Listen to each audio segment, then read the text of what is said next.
আসসালামু আলাইকুম। কেমন আছেন সবাই? আশা করতেছি ভালো আছেন। আজকে জুলাই মাসের 19 তারিখ 2025 সাল। দেখতে পাচ্ছেন আজ আমরা মাছ ধরতে যাচ্ছি আমাদের প্রিয় শিকারীদের সাথে। দেখতে পাচ্ছেন আজকে আমরা বড়শি দিয়ে মাছ ধরব। আজ আমরা রাজবাড়ী জেলার মধ্যে আছি। রাজবাড়ী জেলার গলন্দ থানার মধ্যে রাখালগাছি নামক জায়গায় আমরা এসেছি আজকে মাছ ধরার জন্য। আজ খুব সকাল সকাল আমরা রওনা দিয়েছি বাসা থেকে মাছ ধরার উদ্দেশ্যে। আজ আমরা সারাদিন যেখানে মাছ ধরব এই জায়গাটি হচ্ছে চরের ওপরে একটা কুম। এই যে দেখতে পাচ্ছেন সামনে যে জায়গাটি, এখানে আমরা কয়েকদিন যাবৎ মাছ ধরেছি। বিভিন্ন শিকারী কিন্তু এখানে মাছ ধরেছে। এই সপ্তাহে টানা বৃষ্টির কারণে কিছুদিন কিন্তু এই পয়েন্টে মাছ ধরা বন্ধ ছিল। আজকে আবার আমরা নতুন করে এসেছি। দেখুন এই যে এই পয়েন্টে এখানে কিন্তু বড় বড় মাছ ধরা পড়েছে। তো এই পয়েন্টের সম্পূর্ণ লোকেশন বিস্তারিত সকল তথ্য এই ভিডিওর মধ্যে থাকবে। আশা করি আপনারা ভিডিওটি শেষ পর্যন্ত দেখবেন। আজ আমরা আসছি আমাদের প্রিয় সিনিয়র শিকারী, আমাদের পাবনা জেলার চিনাখরার বাজারের পাশে বাসা আমাদের আর্মি অফিসার অবসরপ্রাপ্ত রেজাউল করিম ভাইয়ের সাথে। ভাইজান আসসালামু আলাইকুম। ওয়ালাইকুম সালাম। ভালো আছেন নাকি? ভালো লাগছে, ভালো। যাক, এখানে এসে পরিবেশ কেমন দেখতেছেন? পরিবেশ তো ভালোই লাগে, কিন্তু এখন দেখা যাক কি হয়, কিরকম হবে সেটা তো আল্লাহ ভরসা নাকি? ইনশাল্লাহ ইনশাল্লাহ, ঠিক আছে, দেখা যাক। আজকে আমরা এই কুমে মাছ ধরবো। আজকে সকাল সকাল চলে আসছি। এর আগে এখানে আসছিলেন নাকি আপনি? হ্যাঁ, আসছিলাম, একদিন আসছিলেন না? আসছিলাম। মাছ হয়েছিল? হ্যাঁ, হয়েছিল। আচ্ছা ঠিক আছে, ইনশাল্লাহ তাহলে আজকেও হবে। ঠিক আছে, দেখা যাক, শুরু করা যাক। আজকে আমাদের মাছ ধরাটা সকাল থেকেই শুরু হচ্ছে। এখানে অন্য কোনো শিকারী দেখতেছি না। আমরা বেশ কিছুদিন যাবত এইখানকার অনেক ভিডিও দিছি, তখন কিন্তু অনেক শিকারী এখানে মাছ ধরতে আসতো, কিন্তু এখন আর আসে না, কারণ মাছ আগের মতো ওইরকম ভাবে ধরতেছিল না। তবে এখানে অনেক মাছ আছে। তা আমাদের একটা আইডিয়া, যে যেহেতু কয়েকদিন যাবত এখানে কোনো শিকারী বসে না, কোনো চারটার পরে না, তো এই জন্য আমরা কয়েকদিন পরে আসলাম। দেখা যাক, আশা করি ভালো রেজাল্ট হবে, বাকিটা আল্লাহ ভরসা। আজ আমাদের সাথে আরো একজন শিকারী আছেন, আমাদের সোরাব ভাই, চিনাখরা বাসা নাকি ভাই? ঠিক আছে ঠিক আছে, যাই হোক ভাইজান ভালো আছেন তো? হ্যাঁ জি, ভালো আছি। ভালো আছেন। দেখা যাক এখানে আজকে পরিবেশ কেমন মনে হচ্ছে? পরিবেশ খুবই ভালো লাগছে, আবহাওয়াটা ভালো লাগছে। ঠিক আছে, আমরা সকাল সকাল চলে আসছি। ঠিক আছে, দেখা যাক কি হয় নাকি? ইনশাল্লাহ। ঠিক আছে, দেখেন আমরা এই যে দুইটা পয়েন্টে চার করার চিন্তা ভাবনা করতেছে ভাইরা। আজকে সকালে মাছ ধরতে এসে আমাদের মনটা খারাপ হয়ে যায়। কারণ হচ্ছে এই যে আমি দেখাচ্ছি আপনাদেরকে, এই যে দেখুন অনেকগুলো চায়না দুয়ারি জাল, কি মারাত্মক ব্যাপার। এগুলো হয়তো একজনেরই, আসলে এগুলো দেখলে মনটা একদম খারাপ হয়ে যায়। এই পয়েন্টে মাছ ধরতে আসলে একটা মজার বিষয় হচ্ছে সারা দিন আপনি বাতাস পাবেন। হ্যাঁ, এই যে পদ্মার চরের যে বাতাস, মৃদু বাতাস লাগবে শরীরে, তাই না ভাই? দারুণ একটা পরিবেশ। কিন্তু রৌদ্র হোক মনে হয় না জানে না, রৌদ্র যাই হোক এখানে কিন্তু গরম বোঝা যায় না, কারণ প্রচন্ড বাতাস লাগে শরীরে। এই কুম সম্পর্কে আপনাদের কিছুটা ধারণা দেই। এই কুমটা হচ্ছে পদ্মার চরের উপরে অবস্থিত। এটা 30 হাতের মতো গভীরতা আছে। আর এখানে যখন আশ্বিন কার্তিক বা অগ্রহায়ণ মাসের দিকে চারিদিকটা শুকিয়ে যায় বা এটা চারিদিকটা জেগে যায়, তখন এই যে এই এলাকাবাসী আছে যারা চরের উপরে বসবাস করে, তারা হচ্ছে এখানে মাছ ছেড়ে দেয় বা মাছ চাষ করে। ঠিক আছে, মাছ চাষ করে। আর এই যে আষাঢ় শ্রাবণ মাস এসে গেলে এই মাছগুলো তুলে নেয় জাল টেনে। আর জাল টেনে তুলে নেওয়ার পরেও এখানে বড় বড় মাছ থেকে যায়। আর সেই থেকে যাওয়া মাছগুলো আমরা ধরতে এসেছি। আমরা কিন্তু এর আগে দেখেছি যে কয়দিন আগে এখান থেকে অনেক বড় বড় মাছ ধরেছে। যেহেতু এটা অনেক গভীরতা, কাজেই ওই জাল টেনে কিন্তু সব মাছ ধরে নেওয়া সম্ভব না, তাই না ভাই? জালে মাছ কখনো খুঁটিয়া জাল দিয়ে মাছ মারা যায় না। জাল টেনে কি সব মাছ শেষ করা সম্ভব? কখনো মারা যায় না। এই জন্য এখানে অনেক মাছ, বড় মাছ আছে। মাঝে মাঝে ওয়াশ করে বড় বড় মাছ দেখা যায়। রুই মাছগুলো তো ঝাঁকে চলে, দেখাই যায়। দেখা যাক কি হয়। আমরা শুরু করেছি দুইজন সিনিয়র শিকারী দিয়ে। সবই হচ্ছে রিজিকের ব্যাপার। আল্লাহ পাক যদি রিজিকে রাখে তাহলে হবে। আশা করি আপনারা সবাই আমাদের এই মাছ ধরার জার্নিটা আজকের সারা দিন আমরা থাকবো, আপনারা ভিডিওটি শেষ পর্যন্ত দেখবেন যে কি হয় আমাদের সাথে আজকে। পরিষ্কার না করে নিলে মাছ যদি বাজেও সে মাছ তুলতে পারবো না, নাকি? এই দেখেন আমার হাতে যে শেউলি, এইগুলা হচ্ছে ভেসে ভেসে আসছে, এগুলা পরিষ্কার করে নিতেই হবে। আসলে যারা দক্ষ শিকারী তাদের কাজের নমুনা দেখলেই বোঝা যায়। হ্যাঁ, এখানে যারা শিকারী আসে তারা কিন্তু অনেক শিকারী এখানে আসে, কিন্তু সবাই মাছ ধরতে পারে না বা সঠিক প্রসেসটা বুঝতে পারে না। মাছ ধরার শুরুতে আমরা যে বিষয়টি লক্ষ্য করলাম, স্বাভাবিকভাবেই যেটা হয় তা হলো মাছ ধরার শুরুতেই কিন্তু চার করতে হয়। আমরা সেটার ব্যতিক্রম কিছুই দেখতে পাইনি। সম্পূর্ণ একই প্রসেসে আমাদের শিকারী ভাই তিনি যে পয়েন্টে বড়শি ফেলবে অথবা যে পয়েন্ট থেকে মাছ ধরবে সেখানে চার করার প্রস্তুতি নিচ্ছে। দেখুন একবার, এই যে দেখুন, চারের মধ্যে অনেক কিছু দিয়ে আজকে মাছ ধরাটা শুরু করতেছে। আসলে চার না করলে মাছ ভিড়ে না। বর্তমান সময়ে নদীতে এমন পরিবেশ যে চার করেই মাছ পাওয়া যায় না, আর চার না করলে মাছ ধরাটা একদম বোকামি। এজন্য আমাদের শিকারী ভাই কিন্তু মাছ ধরার শুরুতেই চার মাখিয়ে নিচ্ছে। দেখুন এই যে কত সুন্দর চার, দেখুন একদম সম্পূর্ণ দারুণ একটা গন্ধযুক্ত চারগুলো এই যে বল বল আকারে তৈরি করে এগুলো এখন পানিতে ফেলার প্রস্তুতি নিচ্ছে। দেখুন একবার, এই যে দেখেন আমাদের চার এখন প্রস্তুত হয়ে গেছে। ওহ, একদম মিষ্টি মনে হচ্ছে, সাজানো রয়েছে। হ্যাঁ, ঠিক আছে, দেখা যাক, আল্লাহ ভরসা। কত দূর দেবো? চলে গেল না? না, ঠিক আছে। হ্যাঁ, এই যে দেখা যাচ্ছে।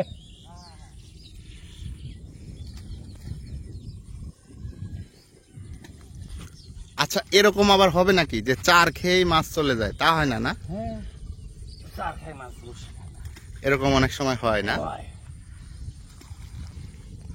যাক, চার করা আমাদের শেষ, এখন শুধু টোপ ফেলানোর পালা। এই দেখেন কত কিছু নিয়ে আসতে হয় মাছ ধরার জন্য, অনেক কিছু। এই দেখেন এই যে এইগুলা হচ্ছে চার, এইগুলা এই যে আছে, এইগুলা অনেক কিছু লাগে, অনেক কিছু। আর সবচেয়ে প্রধান যেটা সেটা হচ্ছে এই যে পিঁপড়ার ডিম। আজকে ভাঙা মনে হচ্ছে, একেবারে পরিষ্কার যে।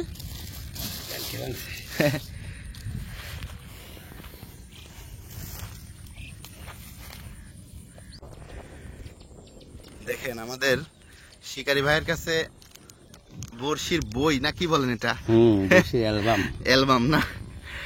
মাশাআল্লাহ, সত্যি আসলেই দারুণ ব্যাপার। এগুলোতে কত অনেক বড়শি আছে না? বিভিন্ন মাপের বড়শি আছে। হ্যাঁ, দারুণ সিস্টেমটা কিন্তু অনেক সুন্দর, আমার কাছে ভালো লাগছে। দেখেন এই যে ঝোপা, অনেকগুলা ঝোপা টোপা আছে, যখন যেটা প্রয়োজন তখন সেটা ব্যবহার করতে পারবে। এই যে অনেক বড়শি, আসলে সিনিয়র শিকারীদের সবকিছুই মানে দেখলেই ভালো লাগে। এই যে দেখুন আমার হাতে যে টোপটি দেখতেছেন, এই টোপেই আজকে মাছ ধরা হবে। আমরা আজকে বড় মাছ ধরার উদ্দেশ্যে এই কুমে এসেছি, আর এখানে যেহেতু অনেক পরিমাণে ছোট মাছ আছে এজন্য টোপগুলো একটু বড় করে দিতে হবে, যেন ছোট মাছ ঠুকরায় ঠুকরায় খাওয়ার পরেও অবশিষ্ট টোপ থাকে। এজন্যই কিন্তু শিকারী ভাইরা একটু বড় করে টোপগুলো দিতেছেন, সবই ঝোপা বড়শিতে। দেখুন এই যে বিসমিল্লাহ বলে আজকে প্রথম টোপ ফেলা হলো। এই যে দেখুন আরও একটি টোপ, এটাও কিন্তু ঝোপা বড়শিতে দেয়া হয়েছে। কি দারুণ টোপ, এই টোপেই আজকে মাছ ধরা হবে। দেখতে থাকুন কি মাছ ধরে এই টোপে। আজ আমরা সকাল সকাল চার করেছি এবং খুব সকালেই টোপগুলো পানিতে দিচ্ছি। দেখা যাক আমরা কত সময়ের মধ্যে মাছ পাই। আপনারা কোথা থেকে আমাদের এই মাছ ধরা ভিডিও দেখতেছেন অবশ্যই কমেন্ট করে জানাবেন। আপনারা যারা বাংলাদেশ থেকে দেখতেছেন, বাংলাদেশের কোন জেলা থেকে দেখতেছেন আমাদের ভিডিও অবশ্যই কমেন্ট করে জানাবেন। আর বাংলাদেশের বাহির থেকে আমাদের এই মাছ ধরা ভিডিওটি যদি দেখে থাকেন প্রবাসে থেকে, তাহলে অবশ্যই লিখবেন যে কোন দেশ থেকে আমাদের এই মাছ ধরা ভিডিওগুলো দেখতেছেন। দেখুন, আমরা যেখানে চার করেছি, চারের উপরে এক ঝাঁক মাছ কিভাবে দলবদ্ধভাবে ঘুরে বেড়াচ্ছে। আপনারা ক্যামেরায় দেখতে পাচ্ছেন কিনা জানি না। এই যে দেখুন, আমি আপনাদেরকে দেখানোর চেষ্টা করতেছি মাছগুলো কিভাবে দলবদ্ধভাবে চারের উপরে ঘোরাঘুরি করছে। এই যে দেখুন, জায়গায় জায়গায় কিন্তু কালো হয়ে যাচ্ছে। দেখুন এই যে মাছগুলো কিভাবে ঝাঁকে ঝাঁকে মাছগুলো চারের উপর দিয়ে খেলা করতেছে। এই দৃশ্য দেখলে কিন্তু বোঝা যায় যে এখানে অনেক বড় বড় মাছ রয়েছে। তবে এখানে বড় মাছ আছে এবং দেখা যাচ্ছে বলেই যে আমাদের বড়শিতে ধরবে এমনটি কিন্তু নাও হতে পারে, কারণ মাছ পাওয়া না পাওয়া সবই হচ্ছে রিজিকের ব্যাপার। আল্লাহ যদি আমাদের রিজিকে রাখে তাহলে অবশ্যই আমরা মাছ পাবো।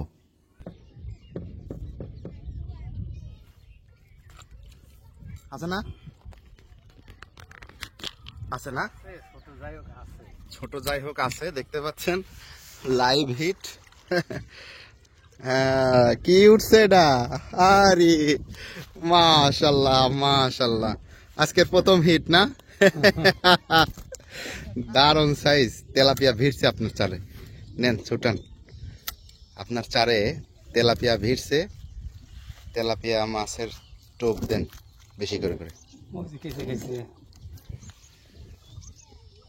দেখেন তেলাপিয়ার সাইজটা কিন্তু দারুণ, মাশাল্লাহ মাশাল্লাহ, ভালো সাইজের তেলাপিয়া। যাক, আজকে শুরুটা তেলাপিয়া দিয়েই হয়েছে, এখন শেষটা কি দিয়ে হবে জানি না। সবাই দেখতে থাকুন শেষ পর্যন্ত। বিসমিল্লাহ, নেট করে ফেললাম। যা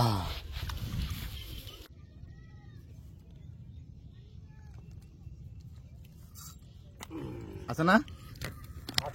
আছে আছে আছে আছে, লাইভ হিট দেখতে পাচ্ছেন। আরেকটা, মাশাল্লাহ মাশাল্লাহ, এটাও তো দেখতেছি তেলাপিয়া। হ্যাঁ ই বাবা, আস্তে, দুইটা তেলাপিয়া হয়ে গেছে আমাদের। একটু ছুটানো যায় নাকি? হ্যাঁ, কাপড় দিয়ে ধরেন, ঠিক আছে, দেন আমার কাছে দেন। এই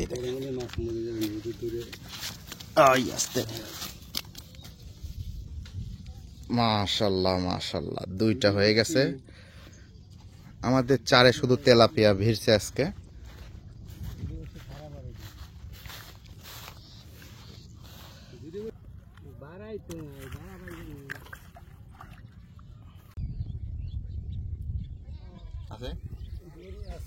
হ্যাঁ, দেখি এদিক দিন। এই দেখেন এটা কি ধরে আছে। হ্যাঁ মাশাল্লাহ, দারুণ সাইজের পুঁটি মাছ কিন্তু। হ্যাঁ, অনেক সুন্দর ডিমওয়ালা। রাখবো নাকি? এটা বড় সাইজ কিন্তু, রাখে দিই। ঠিক আছে। শ্যাওলা পানাগুলো এত পরিমাণে এসেছে এই জায়গাতে, এই যে দেখতে পাচ্ছেন, বড়শি ফেলার মতো কোনো পরিবেশই নাই, তাই না ভাই? হ্যাঁ, বড়শি ফেলার পরিবেশ নাই। দেখেন এই যে আমরা বড়শি সব গুছিয়ে নিয়েছি, এখন আমরা ওই পারে যাব। দেখেন এত সময় আমরা ওই পারে ছিলাম, এখন আমরা এই কুমের এই পাশে চলে আসছি। দেখেন এই পাশের পরিবেশটাও কিন্তু আরো সুন্দর। দেখেন এই যে চারিদিকের পরিবেশ অসাধারণ। এই যে এইখানে এখন মাছ ধরার প্রস্তুতি। দেখা যাক, আমরা ওখানে ওই শ্যাওলা পানার জন্য মাছ ধরতে পারি নাই, এই পাশে শ্যাওলা পানা নাই। এখন এই পাশে কি হয় দেখা যাক। আর এই যে কুমটা দেখতেছেন, এই কুমের এরিয়াটা দেখাচ্ছি। দেখেন এই পাশটা হচ্ছে চর, এদিকে কিন্তু পানি দেখতেছেন, কিন্তু এগুলো কিন্তু খুব বেশি গভীর পানি না। এদিক দিয়ে হয়তো কোমর পানি হবে এরকম। আমরা দীর্ঘ 1 ঘন্টা সময় এ পাশে আবারও চেষ্টা করেছি, কিন্তু কোনো মাছের দেখা কিন্তু আমরা পাইনি। আমরা সকাল থেকে ওই পাশে ছিলাম, এখন বিকেল হয়ে গেছে একদম। এই পাশে এসেও কিন্তু কোনো মাছের দেখা পাচ্ছি না। আচ্ছা, আমরা একটু মিলিটারি সাহেবের সাথে কথা বলি। আসসালামু আলাইকুম। ওয়ালাইকুম সালাম। তা কি অবস্থা? মাছ তো আজকে খুব বেশি হলো না নাকি? না, মাছ হলো না। আবহাওয়া তো ভালোই ছিল, কিন্তু মাছ আমার যত সম্ভব মাছ এই চড়ায় উঠে গেছে। এই যে পিছনের দিকে যে আপনার পানি দেখতেছি এইদিকে হ্যাঁ, এই এই যে চড়ায় চলে গেছে না? হ্যাঁ, যত সম্ভব এই মাছ চড়াই উঠে গেছে। আচ্ছা, এই যে দেখতে পাচ্ছেন এই কুম থেকে এদিক দিয়ে যাওয়ার রাস্তা আছে কিন্তু মাছ আমাদের যতটা ধারণা যেহেতু পানি বাড়ে গেছে এই জন্য মাছগুলা সবই চড়ার উপরে উঠে গেছে। তো যাই হোক, তাহলে আজকে আমরা অনেক চেষ্টা করেছি তাই না? হ্যাঁ, যথেষ্ট চেষ্টা করছি, চেষ্টার ত্রুটি ছিল না, জি জি জি। কিন্তু মাছের পানি এখন এই বর্ষা মৌসুম, মাছ সবসময় ডাঙার দিকে ওরা জি জি জি। যায়। আচ্ছা, এইখানে যারা এই এই মুহূর্তে বা দুই একদিনের মধ্যে আসতে চায় দূর থেকে, তাদের উদ্দেশ্যে কিছু বলেন। তবে আমি এখানে পিটপিট দুইবার আসলাম, তাতে সেই হিসাবে বর্তমান আজকের যে পরিস্থিতি সেই হিসাবে এখানে না আসাই না ভালো। আসাটাই উত্তম, জি জি, ঠিক আছে। আপাতত উত্তম। জি, আমরাও সেটাই উপলব্ধি করছি যে এইখানে আর কোনো শিকারী আপাতত না আসাই ভালো। ঠিক আছে, তাহলে আপনাদের অনেক ধন্যবাদ রইলো সারাদিন আমাদের এলাকায় এসে মাছ ধরার জন্য। আবার একদিন দেখা হবে নাকি? হ্যাঁ, মাছ যখন ইনশাল্লাহ। মারি আপনার দেখাতে হবে। ইনশাল্লাহ ইনশাল্লাহ, আমাদের দিকে তাকান একটু। এই পয়েন্টে না হলে অন্য পয়েন্টে দেখা হবে। ইনশাল্লাহ, তাহলে ভালো থাকেন, আজকের মতো এই পর্যন্তই নাকি? আচ্ছা, ইনশাল্লাহ। তাহলে আসেন, সোমবারে আসেন। ঠিক আছে, আসসালামু আলাইকুম। ওয়ালাইকুম সালাম। ভালো থাকেন, তাহলে আবার একদিন দেখা হবে নাকি? ইনশাল্লাহ। ইনশাল্লাহ, আবার আরেক পয়েন্টে দেখা আবার অন্য পয়েন্টে আমরা মাছ ধরতে যাব নাকি? আপনিও বলেন, আমরা আসবো। ইনশাল্লাহ ইনশাল্লাহ। ভালো হবে। ঠিক আছে, আসসালামু আলাইকুম। ওয়ালাইকুম আসসালাম।